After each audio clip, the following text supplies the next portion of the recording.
Well, welcome everybody. This is John Palmodetto, Dr. Speed Selling, and this is Raging Verbalist number 230. For those of you who are keeping track, if you're new, welcome. Glad that you're here. If you've been here for a while, glad you're back. Always subscribe, please. Put up a thumbs up, a like on YouTube. We're available on YouTube and Facebook group, which is the Position to Win book. Check us out there. And don't talk about politics much. Maybe a little bit. We veer in there every once in a while, but not today. So with me, as always, is the ever lovely Sandra. And Sandra, how are you doing? I am all right. How are you doing? Doing well. Now, we're going to have a little bit of jittery part on Sandra. It isn't the fact that she's broken up. It's the fact that she's been up all night. That isn't, not partying like it's whatever.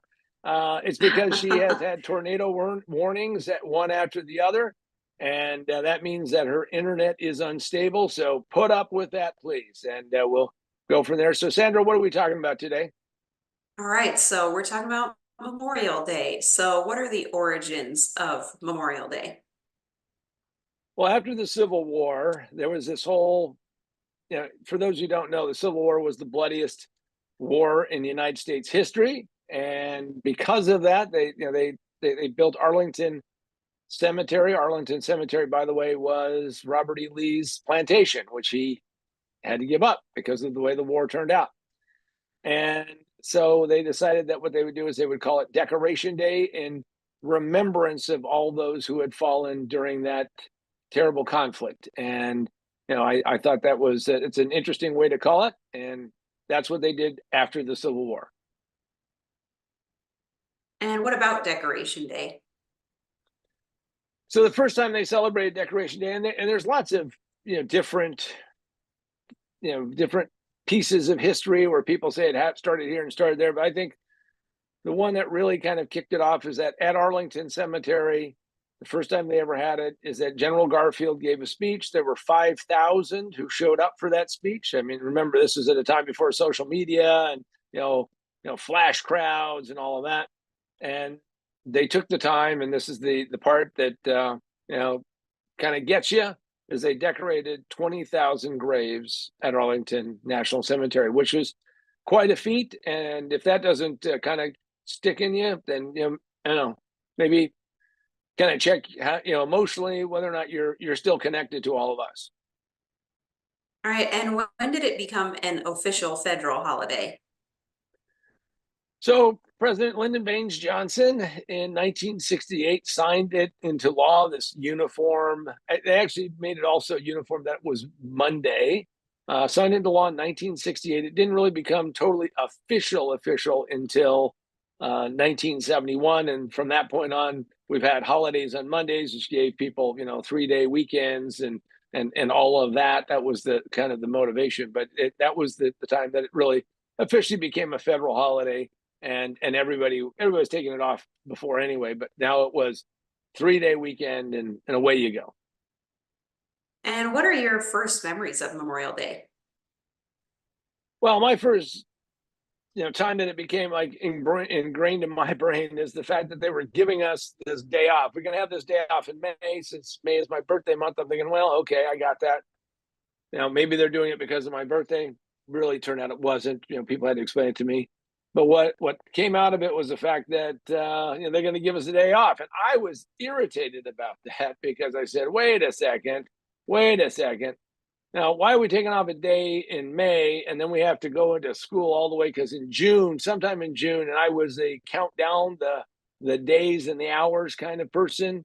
And the last thing I really wanted to do was keep going to school.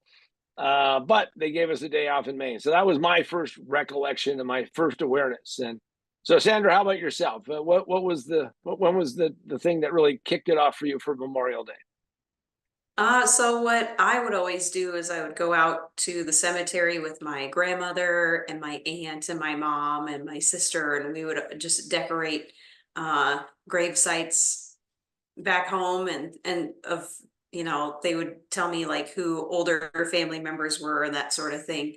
And then my grandfather on my mom's side, he would play in the VFW band. And so they would do like a memorial service at the cemetery. And so when I was really little, I'm kind of like, well, what are we doing out here? And then, as I got a little older and they explained it more, then I kind of was aware. So yeah, I've been keeping up the tradition since I was little. So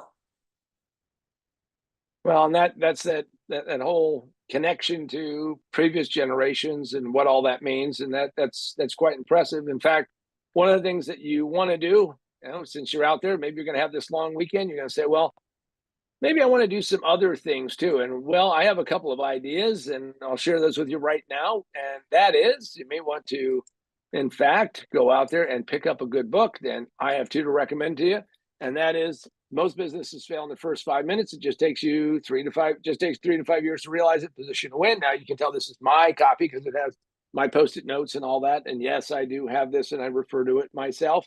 And you can pick it up physically from Amazon, Barnes& Noble, Books A Million, or wherever books are sold. You can ask them to order it and they can get it for you, or you can go to position2winbook.com, and also we have a bunch of freebie stuff there.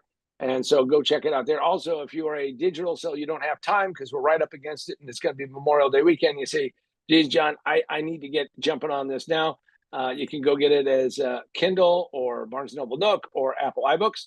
Also, if you want to know how to do remote work in a better way, you can go out and get Remote Work for a Better World exclusively on the Amazon Kindle store. And of course, while you're reading your book in an early morning and need some nice thing for hot beverage, go check out the Raging Verbalist mug, and maybe you can get a little bit of rage in your life every day. And I mean that in a very positive way. Okay, Sandra, what's next? all right. So what's your fondest memory of Memorial Day? So I don't remember exactly how old I was, but my absolute fondest memory is that I would wake up. And of course, when you wake up, you're trying to find out what's going on in the house. You're a little tyke. I was a little, I don't know what a tyke is, but anyway, it's a little, Me little either. maybe we have to do some research and do, Right. the Raging Verbalist on tykes. So, but anyway, while I was wandering around and, I'd ask my mother, well, where's my father? And she goes, well, he's out in the garage. And he had this little, he had a garage that he had actually constructed. It was a metal garage, kind of funky. But again, we grew up in Denver, older section. So not everybody had a garage. So he had a garage. And I would go out there to the garage and he would be sitting there in a lawn chair. And he actually had a radio, an old radio. In fact, he had purchased the radio. Later on in my life, I understood the significance of it because that was the thing that he bought when he was living in LA for a short period of time. His only purchase was this Philco AM radio. So here he's out there with this tube radio, and he's got it tuned just perfectly because I learned how important it was to never touch that knob, never touch that knob. And he had it tuned, and he was listening to the Indianapolis 500. And pulled up a chair, and I sat there and became fascinated, fell in love with open wheel racing. Part of it was sharing that memory, so that was my fondest memory. And we did that for a period of time. Later on, they started showing it on television on delay, and then eventually, like today, they show it live. But that was my fondest early memory of Memorial Day. So what's next? All right. What are some of the things that you did on Memorial Day? Well, some of the things we did are like you. We would go out and do the cemetery tour. And my grandfather died when I was 8. So, we started going out. We would go take flowers and put them on there. And, still chokes me up a little bit because, it was something that as you get older, you understand what the significance of it is. So those were some of the things that we did. And then later on, of course, my sister would put my mother in the car and they would drag me in there and we would go do, of course, shopping because it was always shopping to do. And what I did was I had my version of the Philco radio. No, I didn't have a Philco radio, but I had this little RCA radio that I loved, little black little radio and probably real nostalgic. And then I would have, my earbud, an earphone that we would have, and I would listen to the Indianapolis 500 while my mother and sister dragged me around to do shopping. So those are some of the things that we did. Obviously, cooked hot dogs, cooked hamburgers, but the real thing that we always wanted was for my father to make spare ribs. And what he would do is, because he was a real build it himself kind of guy, that he had built a brick fire or brick, I don't know, fire pit, I guess you would call it. And then he would, slowly be cooking the coals, cooking the coals, cooking the coals, and he would make these amazing spare ribs. So those are some of the things that I did on Memorial Day. All right. And what are the ways to make this Memorial Day special? Well, I think that as the years go by, one of the things is to remember those that you think fondly of, those that you remember what had happened, and I think that that's a really important thing.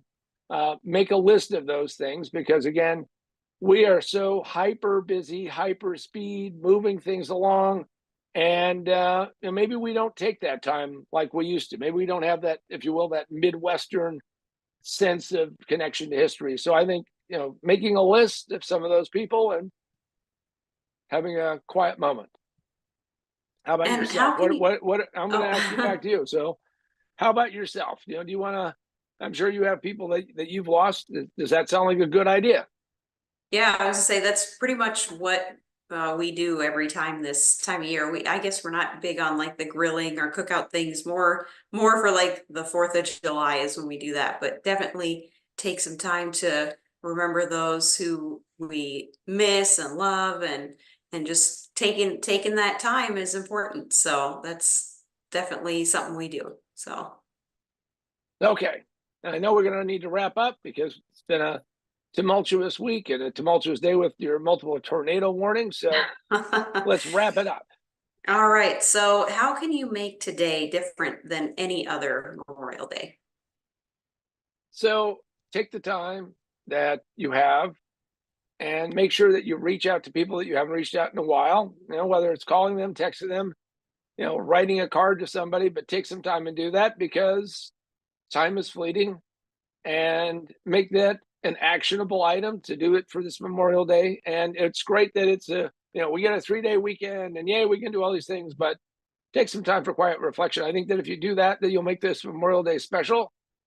And more importantly, you'll make it special for all those in everybody else's life. So for myself, John Palmendich, Dr. Speed Selling, and Sandra, who literally has had tornado warnings all this week. This has been the Raging Verbalist number 230.